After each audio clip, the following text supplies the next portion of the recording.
Magandang araw nga sa ating lahat. Ayan nga't kami papunta din. Ako nga may pauwi ng Lubok. Hulaan nyo kung saan ito.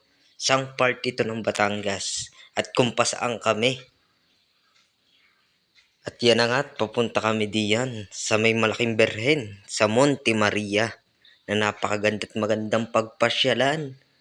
Dinadayo ng mga turista. Pagkakaganda din naman din eh. Ay bago tayo makatungtong din eh, kailangan na tayo may ipawn. Iyan lang kami sa may baba, pagkakaganda din naman pagmasdan. At kataas, ay talagang malulula kapag ikaw ngayon nasa taas. Hindi nga ako dyan magpapahulit. Ako ngayon nagpa-video rin diyan.